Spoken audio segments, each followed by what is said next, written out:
আসসালামু আলাইকুম। সবাই কেমন আছেন? আশা করি সবাই ভালো আছেন। আজ আপনাদের জন্য নতুন গল্পের নতুন পর্ব নিয়ে এসেছি। আশা করি গল্পটি আপনাদের ভালো লাগবে। তাহলে চলুন শুরু করা যাক। এটি একটি সত্য ঘটনা, একজনের জীবনে ঘটে যাওয়া ঘটনা। সে এক প্রেমের করুণ কাহিনী। প্রথমত গল্পটা শুনে আমি নিজে বিশ্বাস করতে পারিনি। এমনও ঘটে মানুষের জীবনে? তা সত্যি ভাবা যায় না। আমার মুখে না হয় শুনুন তার ভয়ানক প্রেমের কাহিনী। তাহলে চলুন শুরু করা যাক। অদ্ভুত এক প্রেমে পড়ে যায় গত বর্ষায়, যা এলোমেলো করে দেয় আমার বিশ্বাস অবিশ্বাসের দেয়াল। অন্যরকম এক সত্যের মুখোমুখি হই আমি। জীবনের অন্যতম সেই সত্য ঘটনাটি আপনাদের শোনাবো। এটাকে নিছক গল্প ভাববেন না। এই ঘটনা আমার জীবন ওলটপালট করে দিয়েছে। আমার নাম মোহাম্মদ আলাউদ্দিন আলো। সবাই আমাকে আলো বলেই ডাকে। ফ্যামিলিতে মা, বাবা আর আমরা ৩ ভাই আছি। আমি সবার ছোট। বড় ভাইয়েরা বাবার বিজনেস দেখাশোনা করে। তারা দুজন বিয়ে করেছে। মা বাবা সবকিছু দায়-দায়িত্ব ভাইয়া আর ভাবিদের উপর ছেড়ে দিয়ে রিটায়ার করেছে। আমি ইউনিভার্সিটিতে পড়ি। দেখতে হ্যান্ডসাম, গায়ের রং ফর্সা, উচ্চতা ৫ ফুট ৬ ইঞ্চি হবে। কলেজ, ইউনিভার্সিটিতে এমনকি স্কুল জীবনেও অনেক মেয়ের ক্রাশের কারণ ছিলাম আমি। আমার বন্ধুরা আমাকে দেখে বলতো, দোস্ত, এই জীবনে মনে হয় আমরা প্রেম করতে পারবো না। আমি বলতাম, কেন? এমন করে বলছিস কেন? কি এমন সমস্যা হলো যে তোরা প্রেম করতে পারবি না? আমার বন্ধুরা বলতো, সারা কলেজের সমস্যা তো একটাই, সে হলো তুই। মেয়েদের চোখের ক্রাশের কারণ তো তুই। তোকে ছেড়ে আমাদের উপর ক্রাশ খেতে যাবে কেন? লেখাপড়ায় বলিস তুই সেরা, যে কোনো প্রতিযোগিতায় বলিস তুই সেরা, দেখতে ভেরি হ্যান্ডসাম, তোর মতো দ্বিতীয় আর কেউ নেই। আরও নানান রকমের কথা শুনতে হতো ওদের। কিন্তু আমি ছিলাম অন্যরকম। সহজে প্রেম ভালোবাসায় নিজেকে জড়াতে চাইতাম না। কারণ পড়াশোনা করে অনেক বড় হওয়ার ইচ্ছা আছে। তাই সহজে কোনো মেয়েকে পাত্তা দিতাম না। এভাবে ভালোই দিন যেতে থাকে আমার। একদিন কলেজের ক্যাম্পাসে বসে আছি। এমন সময় একটা মেয়ে নীল থ্রি পিস পরা প্রবেশ করলো ভার্সিটিতে। তার রূপের প্রশংসা নাই বা করলাম, কারণ তার প্রশংসা করার মতো কোনো লাভস আমার মুখ দিয়ে বের হচ্ছে না। দেখতে খুবই সুন্দরী। যে আমি বলেছি কোনো মেয়েকে পাত্তা দেব না, সে আমি ক্রাশ খেলাম মেয়েটার উপর। আমার বন্ধুরা সবাই লক্ষ্য করলো হয়তো আমার ব্যাপারটা। একজন আমার দৃষ্টির সাথে দৃষ্টি মিলিয়ে বাইরের দিকে তাকায়। আমার মতো সেও প্রথমে অবাক হয়ে তাকিয়ে থাকে। তারপর নিজেকে সম্বরণ করে আমাকে বলে, কি রে দোস্ত, মনে হচ্ছে তো তোর ব্রত ভেঙেছে। আমি ওর কথায় সম্বিত ফিরে পেয়ে বললাম, ব্রত ভেঙেছে কিনা জানি না, তবে ক্রাশ খাইছি আমি। অপর একজন বলে, তাহলে আরে কি? এতদিন লাইলিরা ঘুরতো মজনুর পিছে, আর এখন মজনু ঘুরবে লাইলির পিছে। যাই বলিস দোস্ত, এতদিনে তোর একটা সদ্গতি হলো। আমি একটু রাগের সাথে বললাম, আরে তোরা কি শুরু করে দিলি? ক্রাশ খাইছি মতলব এই না যে আমি ওর সাথে প্রেম করতে যাব। তবে ভালো লেগেছে মেয়েটাকে আমার, সেটা মিথ্যে বলতে পারবো না। আরেকজন উঠে বলে, ভালো লেগেছে যখন, তখন ভালোবাসতে আর দেরি কোথায়? দেখবি দোস্ত, তুই এবার প্রেমে পড়বি। এই নিয়ে ৩ বন্ধুর মাঝে অনেক কথা হলো। সেদিন ক্লাস কমপ্লিট করে বাসায় চলে আসলাম।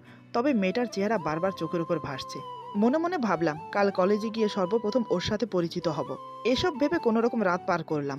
সকালে ঘুম থেকে উঠে ফ্রেশ হয়ে নাস্তা করে ভার্সিটিতে চলে গেলাম। আজ আমি একটু জলদি ভার্সিটিতে এসেছি, কারণ বন্ধুরা আসার আগে ওর সাথে কথা বলতে হবে। তা না হলে যদি দেখে, সারা দিন প্যারা দেবে।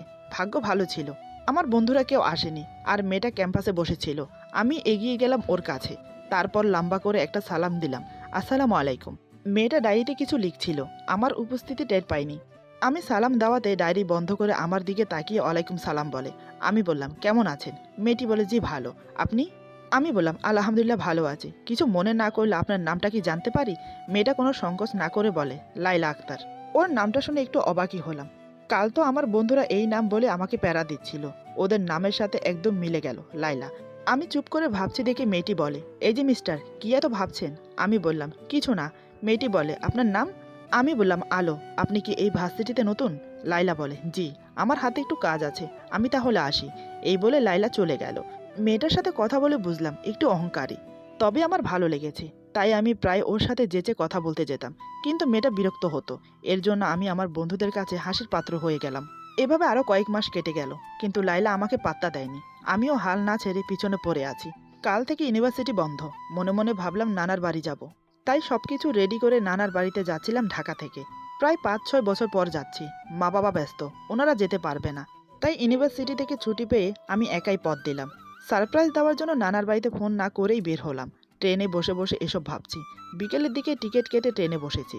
রাত ১১টা স্টেশনে নামলাম। অজ পাড়াগাঁয়ে স্টেশন। একটা কাক পক্ষীও নেই। দূরে শুধু একটা অচেনা পাখির চিকচিক ডাক শুনে হকচকিত হয়ে উঠলাম। আরও আগে নামার কথা, কিন্তু পথে ট্রেনের যান্ত্রিক সমস্যা হওয়ায় ২ ঘন্টা দেরি হয়ে গেল। স্টেশন থেকে নানার বাড়ি মাইল ৫-এর পথ। রিকশায় যেতে হয়, কিন্তু এত রাতে গ্রামে রিকশাওয়ালাদের একঘুম হয়ে গেছে। এই স্টেশনে আমার সাথে আরও একজন লোক নেমেছে, সাদা পাঞ্জাবি পরা, মাথায় লম্বা টুপি। একা একা যেতে ভয় লাগছে। ভাবলাম লোকটার সাথে গিয়ে পরিচিত হই। আমি বললাম, আসসালামু আলাইকুম চাচা, আমার নাম আলো, হাবিবুল্লাহ চেয়ারম্যানের নাতি, ঢাকা থেকে আসছি আমি। লোকটা কিছু বলল না, অদ্ভুতভাবে চেয়ে থাকলো। আমি বললাম, চাচা আপনি কোন দিকে যাবেন, চলুন একসাথে যাই। লোকটা হাতের ইশারা করে উত্তর দিকের রাস্তাটা দেখালো। আমি যাব পশ্চিম পাশের রাস্তা দিয়ে। লোকটা মনে হয় বোবা, কিংবা তার কথা বলতে ইচ্ছে করছে না। বোবা হওয়ার সম্ভাবনা কম, বোবারা সাধারণত কানে শোনে না, ইনি শোনেন। যাই হোক, আমি হতাশ হয়ে একা একাই হাঁটা ধরলাম। সবকিছু আগের মতোই আছে। 6 বছর পরে এসেও দেখছি কিছু বদলায়নি। আমি আমার নানার বাড়ির রাস্তা সম্পূর্ণ চিনি, তাই যেতে কোনো সমস্যা হবে না। অমাবস্যা রাত, অন্ধকারে কিছু দেখা যাচ্ছে না। আমি প্রচণ্ড ভীতু। রাতে গ্রামের রাস্তায় একা একা হাঁটা আমার কাছে পুলসিরাত পার হওয়ার চেয়েও দুঃসাধ্য। গা ছমছম করে ভয়ের একটা শীতল অনুভব বয়ে গেল আমার ভেতর দিয়ে। এত দূর হেঁটে হেঁটে যাব কি করে, ভেবে ঘেমে গেলাম। ভাবলাম নানার বাড়িতে ফোন করি, যেন কেউ এসে আমাকে নিয়ে যায়। মোবাইলটা বের করে দেখি নেটওয়ার্ক নেই। অগত্যা মোবাইলে টর্চ জেলে আয়তুল কুরসি পরে বুকে 3বার ফু দিয়ে হাঁটা ধরলাম। কিছুক্ষণ হাঁটার পর মনে হলো আমার পিছন পিছন কেউ একজন আসছে। এটা একটা চিরাচরিত সমস্যা, সব রহস্য গল্পেই এই লাইনটা থাকে, পিছন পিছন কেউ একজন আসে।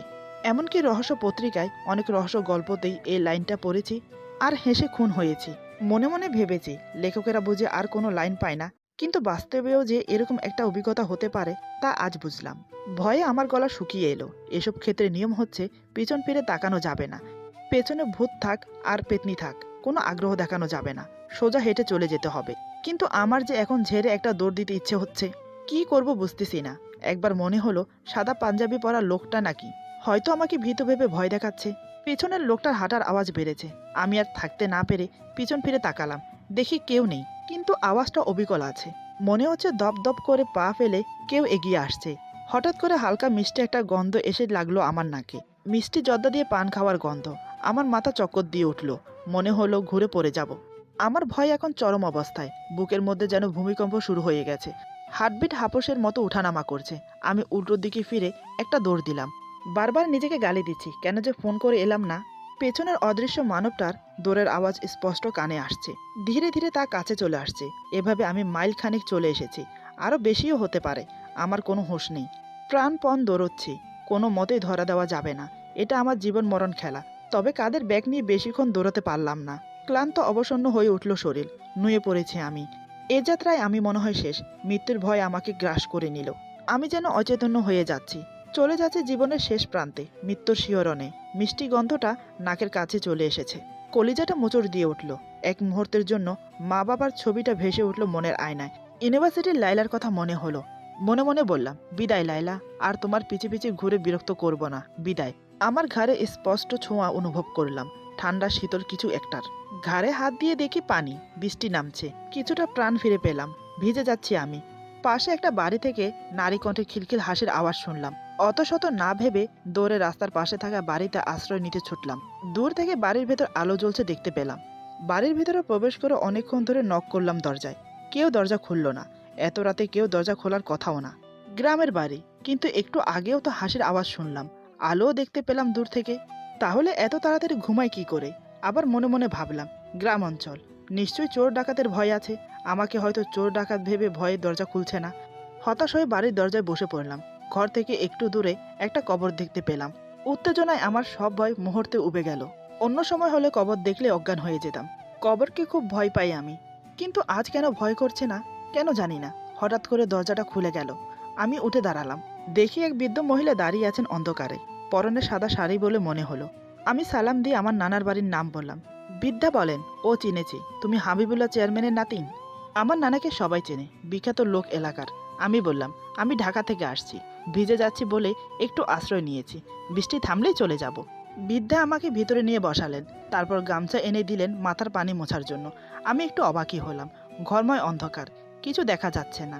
আমার মতো অপরিচিতকে ঘরে এনে বসালেন, অথচ আলো জ্বালছে না। আবার অন্ধকারে গামছাও এনে দিলেন, কিন্তু কিভাবে? আবার মনে মনে বলে উঠলাম, ধুর, কি থেকে কি ভাবছি, এমনটা তো হতেই পারে। ওনার ঘরে কি কোথায় আছে না আছে উনি তো খুব ভালো করেই জানবে। আমি বললাম, দাদি, ঘর অন্ধকার কেন, হারিকেন নেই? বৃদ্ধা বলেন, আছে তো, দাঁড়াও দিচ্ছি, কিছুক্ষণ আগে নিভিয়েছি। আমরা শুয়ে পড়েছিলাম তো তাই। তুমি বসো, আমি হারিকেন পাঠাচ্ছি। তুমি এসেছো ভালোই হলো। নামাজ না পড়ে শুয়ে গিয়েছিলাম, নামাজটা পড়ে নেই। এই কথা বলে ভিতরে চলে গেলেন বৃদ্ধা। কিন্তু বৃদ্ধা আমাকে বাবা বলছেন কেন? আমি তো ওনাকে দাদি ডাকলাম। ওনার কি ছেলে টেলে নেই? যাক, বাদ দিলাম।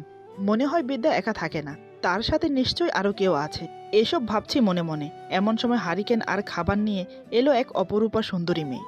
হালকা আলোয় অসাধারণ লাগছে ওকে। জীবনে এত রূপবতী মেয়ে দেখিনি। ঢিলে ঢালা জামা পরেছে মেয়েটি। এর পরেও তার প্রস্ফুটিত যৌবন ঠেলে বের হয়ে আসতে চাইছে। আমি হাঁ হয়ে তাকিয়ে আছি। মেয়েটি বলে, ড্যাব ড্যাব করে চেয়ে আছেন কেন? ওর কথায় আমার কোনো সম্বিত ফিরল না। আমি লাজ লজ্জা ফেলে ওর দিকে এক দৃষ্টিতে চেয়ে রইলাম। মেয়েটি হেসে বলে, আমি আনুশকা, উনি আমার দাদি। নামাজ পড়ছেন তো, তাই আমি খাবার নিয়ে এলাম। আপনি ঢাকা থেকে আসছেন, নিশ্চয়ই না খেয়ে আছেন। আপনি নিঃসংকোচে খেয়ে নিন। আপনার নানাদের বাড়ি আমি চিনি, অনেক দূর আপনার নানার বাড়ি। আমি এখানে স্থানীয় কলেজে পড়ি। আমার মা নেই। যেই কবরটা দেখে ভয় পেয়েছেন, ওটা আমার মায়ের। আমার জন্মের সময় মারা যান। বাবা ঢাকায় ছোট্ট একটা চাকরি করেন, নইলে আমাদেরকে নিয়ে যেতেন ওখানে। আমি শুধু বকবক করে যাচ্ছি, আপনি খান। আমি সম্বিত ফিরে পেয়ে বললাম, না না, কি যে বলেন। আপনার কথা শুনতে অনেক ভালো লাগছে, আপনি বলুন। ভেতরে ভেতরে আমি অবাক হয়ে গেলাম। মেয়েটা হড়বড় করে এত কথা বলছে কেন? একজন অপরিচিত ছেলেকে না জেনে না বুঝে নিজের ব্যক্তিগত কথা বলে দিল। তাছাড়া আমি ভয় পেয়েছি, তাও বুঝলো কিভাবে? ভাবলাম, চালাক মেয়ে, মুখ দেখে সব বুঝে নেয়। গ্রামে সাধারণত এত মিশুকে মেয়ে দেখা যায় না। ওই মেয়েটা কোন কালারের জামা পরেছে বলাই হয়নি, আকাশি নীল। অদ্ভুত লাগছে, মনে হচ্ছে স্বর্গ থেকে নেমে এসেছে। মেয়েটাকে আমার খুব ভালো লেগে গেল। খাবারের পর আমি জানালার পাশে গিয়ে দাঁড়ালাম। দেখি তুমুল বৃষ্টি বাহিরে, থামার কোনো লক্ষণই নেই। বৃষ্টির দিকে তাকিয়ে তাকিয়ে ভাবছি, মেয়েটা আমার মনের সবটা জায়গা জুড়ে বিরাজ করছে। এক দেখাতেই এতটা আপন মনে হচ্ছে ওকে। মনে হচ্ছে জগৎ সংসার সবকিছু ছেড়ে ওর কাছে থেকে যাই, ওর পাশে বসে শুধু ওকে দেখে যাই। এদিকে আমার ভার্সিটির লাইলা, মা বাবা, নিজের ফ্যামিলি, কারোর কথাই মনে আসছে না তখন। শুধু মেয়েটাকে নিয়ে ভাবছি। এমন সময় মেয়েটা আমার পাশে এসে দাঁড়ালো। তারপর বাহিরের দিকে তাকিয়ে বলে, আল্লাহ কি সুন্দর বৃষ্টি। উফ, আমার না ভিজতে ইচ্ছে করছে, কিন্তু ভিজলেই তো ঠান্ডা লেগে যাবে, তাছাড়া দাদিও বকবে। আমি মেয়েটার কথা শুনে অবাক হয়ে মেয়েটার দিকে তাকিয়ে মনে মনে ভাবছি, মেয়েটা অনেক সহজ সরল, মনের কথা গোপন রাখে না। এরকম সরল মেয়ে আমি আগে দেখিনি। অপরিচিত মানুষের সাথে এমন ফ্রিভাবে কথা বলছে, যেন অনেক দিনের চেনা জানা। এমন সময় বৃদ্ধা এসে বলেন, বাবা, বৃষ্টি মনে হয় আজ থামবে না। তুমি ওই পাশের রুমটাতে গিয়ে শুয়ে পড়ো। ওইটা আমার ছেলের রুম, ও ঢাকা থেকে আসলে থাকে। আমি বললাম, না না, আমি এক্ষুনি চলে যাব, বৃষ্টি কমে যাবে। বৃদ্ধা বলেন, এখন যাবে কিভাবে? সকালে চলে যেও, বৃষ্টি কমবে না। আষাঢ়ে বৃষ্টি এত সহজে কমে না। যাও শুয়ে পড়ো বাবা। আমি ওপরে ওপরে না না করলেও ভেতরে ভেতরে থাকার জন্য রাজি, কারণ এই সহজ সরল মেয়েটাকে আমার খুব পছন্দ হয়ে গেছে। তাছাড়া সারা রাত বৃষ্টি হবে, হয়তো মেয়েটার সাথে ভেজার একটা চান্স পেয়ে যেতে পারি। এসব কথা ভাবতে ভাবতে পাশের রুমটাতে প্রবেশ করি। অন্ধকার একটি ঘরে আমাকে ঘুমোতে দেওয়া হলো। সামান্য ভয় পেলাম। বিছানায় শুতে যাব, দেখে আমার বিছানায় কে যেন ঘুমিয়ে আছে। ভয়ে আমার গা শিউরে উঠল। ভয়ে ভয়ে হাত দিয়ে দেখি একটা কোলবালিশ। পাশের ঘর থেকে আনুশকার খিলখিলিয়ে হাসি শোনা গেল। নিজের বোকামিতে লজ্জা পেয়ে শুয়ে পড়লাম, কিন্তু একটা কথা ভেবে পাচ্ছি না, মেয়েটা বুঝলো কিভাবে আমি যে কোলবালিশ দেখে ভয় পেয়েছি? সে তো এই রুমে নেই, তাহলে হাসলো কেন? জানি না বাবা। রাত মনে হয় 3টার মতো বাজে। শুয়ে আছি, কিন্তু ঘুম আসছে না। এখানে আসার পর ঘটে যাওয়া ঘটনাগুলো নিয়ে ভাবতে লাগলাম। সকালে নানার বাড়ি গেলে তারা অনেক কথা জানতে চাইবে। তাছাড়া গ্রামের একটা বাড়িতে এভাবে অপরিচিত একটা ছেলেকে থাকতে দেওয়াও অস্বাভাবিক। যাই হোক, নিজের এরকম নেগেটিভ ধারণার জন্য নিজেকে বকা দিয়ে ঘুমানোর চেষ্টা করলাম। আচমকা আমার গায়ের উপর একটা শীতল হাতের ছোঁয়া পেয়ে আতকে উঠলাম ভয়ে। বুক ধুক ধুক করে উঠল। দেখে আনুশকা আমার কানে কানে এসে ফিসফিসিয়ে বলে, ভয় পেয়েছেন? চেঁচাবেন না, দাদি জেগে যাবে। চলেন বৃষ্টিতে ভিজি। আমি অবাক হওয়ার ভান করে বললাম, এত রাতে? কিন্তু মনে মনে যা ভেবেছিলাম তা ঘটে যাওয়ায় খুশি হয়ে গেলাম। ভয়ে ভয়ে থাকলাম, ও আবার চলে যায় নাকি। ও বলে, ভিজার জন্য আবার দিন রাত কি? আর রাতে ভিজতেই তো মজা। আমি বললাম, তুমি কি প্রায় রাতেই ভিজো নাকি? ও বলে, আরে না, একবার ভিজে অনেক ঠান্ডা লেগেছিল। আচ্ছা চলেন যাই। আমি আর আপত্তি করলাম না। আনুশকার পিছে পিছে চুপি চুপি বাইরে এসে দেখি ব্যাপক বৃষ্টি। আনুশকা খুশি হয়ে গেল। আমাকে বলে, আমার হাত ধরুন, প্লিজ, সংকোচ করবেন না। আমি তো বিস্ময়ে অবাক, এই মেয়েটা কি বলছে? আনুশকা আবার বলল, আরে কি এত ভাবছেন, ধরুন আমার হাত। আমি আর সংকোচ করলাম না। সে যখন নিজের ইচ্ছায় বলছে হাত ধরতে, তাহলে আমি ছেলে হয়ে কেন সংকোচ করব? দুজন দুজনের হাত ধরে বৃষ্টির মাঝে ঘুরে ঘুরে ভিজে চলেছি। গ্রাম অঞ্চলের মাটি খুব পিছলে হয়, বৃষ্টি হলে সেটা অনুভব করা যায়। এখনও তাই হয়েছে। সেজন্য আমি আর আনুশকা স্লিপ খেয়ে মাঝে মাঝে দুজনের কাছাকাছি চলে আসি। দৃশ্যটা বেশ উপভোগ করার যোগ্য। আমি তো এমনটাই চেয়েছিলাম, কিন্তু সেটা কিভাবে সত্যি হয়ে গেল? মেয়েটা কি মানুষের মন পড়তে পারে? কে জানি বাবা, কিছু মাথায় আসছে না। এমন সময় আনুশকা আমার হাত শক্ত করে ধরে বলে, আপনাকে আমার অনেক ভালো লেগেছে। আমি মনে মনে বললাম, আমার মনের কথাই ও বলে ফেলল। আমরা হাত ধরে ভিজতে লাগলাম। ঝুম বৃষ্টি নেমেছে, দূরে একটা দুটা বাজও পড়ছে। বৃষ্টির তোরে আনুশকার ভেজা চুল আমার মুখে এসে বাড়ি খাচ্ছে। তার ছোঁয়ায় আমার সারা শরীরে যেন বিদ্যুৎ বয়ে যাচ্ছে। আনুশকার পাতলা জামা ভিজে গায়ের সাথে লেপটে গেছে। ইচ্ছে করলো ছুঁয়ে দেই একবার। আমি বললাম, আনুশকা তুমি অনেক ভালো, খুব সরল সোজা। এই বলে হ্যাঁচকা টানে আমি আমার বুকের মাঝে জড়িয়ে নিলাম। আনুশকা তাল সামালতে না পেরে আমার বুকে ঝাঁপিয়ে পড়ে। বৃষ্টির রাতে দুজনের শরীর ভিজে একাকার। আনুশকা নিজেকে ছাড়িয়ে না নিয়ে আমাকে শক্ত করে জড়িয়ে ধরে। অদ্ভুত একটা ঠান্ডা স্রোত বয়ে গেল আমার পুরো শরীরে। হঠাৎ সে আমাকে ছেড়ে দিল। আমি নিজের ভুলটা বুঝতে পেরে মাথা নিচু করে বললাম, সরি। আমার দিকে তাকিয়ে আনুশকা একটা মায়াবী হাসি দিল। তার হাসিতে যেন মুক্ত ঝরছে। আমি আরও অপলকভাবে তাকিয়ে আছি ওর দিকে। একটু পর বৃষ্টি থেমে গেল। আনুশকা বলে, তুমি এখন চলে যাও। হালকা অন্ধকার, ভয় পাবে না তো? আমি বললাম, না না, ভয় পাবো না। আনুশকা বলে, চলে যেতে বলায় অবাক হয়েছ? এখন না গেলে সকালে গ্রামের মানুষ দেখলে খারাপ কথা রটাবে। আমি বললাম, ঠিক আছে, আমি তাহলে যাই। তুমি দাদিকে বুঝিয়ে বলো। আর আমি আবার আসবো। আনুশকা বলে, রাতে এসো, দিনে এসো না, তাহলে কেউ দেখবে না। ওর প্রস্তাবটা ভালো লাগলো। আমি বললাম, ঠিক আছে, আমি যাই তাহলে। আনুশকা বলে, ঠিক আছে, আবার এসো। আমি কিন্তু অপেক্ষায় থাকবো। আমি একটু মুচকি হেসে বললাম, অবশ্যই আসবো। এই বলে বিদায় নিয়ে নানার বাড়ির উদ্দেশ্যে রওনা দিলাম। তখনও অন্ধকার। আনুশকাকে নিয়ে এটা সেটা ভাবতে ভাবতে ভোরের দিকে গিয়ে নানার বাড়ি পৌঁছলাম। হালকা অন্ধকার তখনও আছে। ফজরের আজান দিয়ে দিয়েছে। যত সম্ভব নানা ভাই আর মামারা সবাই মিলে নামাজ পড়তে গেছে মসজিদে। তার জন্য হয়তো বড় গেট খোলা। তা না হলে এত ভোর ভোর গেট খোলা থাকতো না। গেট খোলা দেখে কাউকে ডাকার প্রয়োজন মনে করলাম না। আমি ভেতরে প্রবেশ করলাম। গ্রাম অঞ্চলে ভোরের দিকে সবাই উঠে যায়। তাই বাড়িতে প্রবেশ করার সাথে সাথে কাজের লোকগুলো আমাকে দেখে অবাক হয়ে যায়। সবাইকে চেঁচিয়ে ডাকতে শুরু করে। ওদের চেঁচামেচিতে বাড়ি শুদ্ধ সবাই এক জায়গায় জড়ো হয়। এত ভোরে আমাকে দেখে সবাই অবাক হলো। সবাই জিজ্ঞাসা চোখ নিয়ে আমার দিকে তাকিয়ে আছে। আমি আনুশকাদের বাড়ির ব্যাপারটা পুরো চেপে গিয়ে বললাম, রাতের গাড়িতে এসেছি, তাই ভোরে পৌঁছালাম। আমার কথা যেন কারোরই বিশ্বাস হচ্ছে না। তাই সবাই একে অপরের মুখের দিকে তাকাচ্ছে। আমি মুচকি এসে বললাম, তোমাদেরকে সারপ্রাইজ দেব বলে আগে থেকে ফোন করিনি। তা বলো, কেমন দিলাম সারপ্রাইজ সবাইকে? সবাই আমাকে নিয়ে ব্যস্ত হয়ে পড়ে। সারা রাত জার্নিং করার ফলে হয়তো আমি ক্লান্ত। কিন্তু কাল রাতে আমার সাথে কি ঘটেছে, কোথায় ছিলাম, সেটা আমি কাউকে বললাম না। এদিকে আমার মামাতো বোন রিয়া আমাকে দেখে খুব খুশি হলো। সামান্য সন্দেহের চোখে তাকালো মনে হচ্ছে। নাকি আমার মনের ভুল, কে জানে। চোরের মনে পুলিশ পুলিশ। ও মনে হয় আমাকে একটু একটু পছন্দ করে, কিন্তু মুখ ফুটে বলেনি কখনো। আমাকে দেখে ও খুশিতে আত্মহারা হয়ে যায়। এবার ও ওর মনের কথা আমাকে বলবে, সে আশায় বসে আছে। সকাল থেকে দুপুর পর্যন্ত আমি ঘুমিয়ে কাটালাম। তাই মেয়েটা ভালো করে সুযোগ পেয়ে ওঠেনি আমার সাথে কথা বলার। দুপুরে যখন ঘুম থেকে উঠলাম তখন দেখি এলাহি কারবার। টেবিলে নানান রকমের সুস্বাদু খাবার আয়োজন করা হয়েছে শুধু আমার জন্য। আমি তো দেখে অবাক। চেয়ারে বসতে বসতে বললাম, নানা ভাই, এত কিছুর আয়োজন কেন করেছো? নানা ভাইয়ের বদলে বড় মামি বলে, তা আর কি আয়োজন করলাম বাবা, কত বছর পরে এলি, তাই এই সামান্য আয়োজন। আমি বললাম, মামি, এটাকে সামান্য আয়োজন বলে না। কি নেই টেবিলের উপর বলো তো? এগুলোর নাম বলতে বলতে সারাদিন পেরিয়ে যাবে। আমার নানা ভাই বলে, তোকে আর কষ্ট করে নাম হিসাব করতে হবে না, তার চেয়ে বরং খাওয়া শুরু কর। আমি আর কথা বললাম না, খেতে শুরু করলাম। আমার পাশের চেয়ারে রিয়া বসেছে। সে খাচ্ছে আর আমাকে দেখছে। আমি ব্যাপারটা লক্ষ্য করলাম, কিন্তু কিছু বললাম না।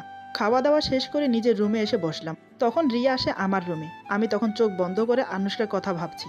রিয়া আমার রুমে কখন প্রবেশ করলো বুঝতেই পারিনি। সে খাটের উপর আমার পাশে বসে, তারপর আমার হাতের উপর হাত রাখে। হঠাৎ কারোর ছোঁয়া পেয়ে চোখ খুলে দেখলাম। দেখি রিয়া বসে আছে আমার পাশে, তাও আবার আমার হাত ধরে। ব্যাপারটা আমি স্বাভাবিকভাবেই নিলাম। আমি উঠে হেলান দিয়ে বসে বললাম, কি ব্যাপার, তুই কখন এলি? টেরই পেলাম না। রিয়া একটু অভিমান করে বলে, টের পাবে কি করে? আমার কথা কি তোমার মনে আছে? আমার কথা যদি মনে থাকতো তাহলে নিশ্চয়ই অনুমান করতে পারতে তোমার রুমে কে এসেছে। আচ্ছা, চোখ বন্ধ করে কি এমন ভাবছিলে বলো তো, যে আমি আসলাম অথচ বুঝতে পারলে না? আমি চাচ্ছিলাম না আনুশকার কথা কাউকে জানাতে, তাই আমি কথা ঘুরিয়ে বললাম, আরে তেমন কিছু না, এমনি চোখ বন্ধ করে শুয়ে আছে। তারপর আমরা দুজন অনেকক্ষণ গল্প করলাম, কিন্তু তার মাঝেও আমি বারবার ঘড়ি দেখছি। আর কখন রাত হবে সে অপেক্ষা করছি, কারণ রাত নামলেই আমি আনুশকার সাথে দেখা করতে যাব। সে বলেছে রাতে যাওয়ার জন্য। আমি যে ওর জন্য ব্যাকুল হয়ে আছি। আজ আমি ওকে আমার মনের কথা জানাবো। এসব ভাবতে ভাবতে একসময় রাত হয়ে গেল। রাত 9টার মধ্যে খাওয়া দাওয়া করে সবাই ঘুমিয়ে পড়ল। গ্রাম অঞ্চলের লোকজন তাড়াতাড়ি ঘুমিয়ে পড়ে, তাতে আমার সুবিধাই হলো। আমি 10:30টার দিকে আমার মামাতো ভাইয়ের সাইকেল নিয়ে বেরিয়ে পড়লাম।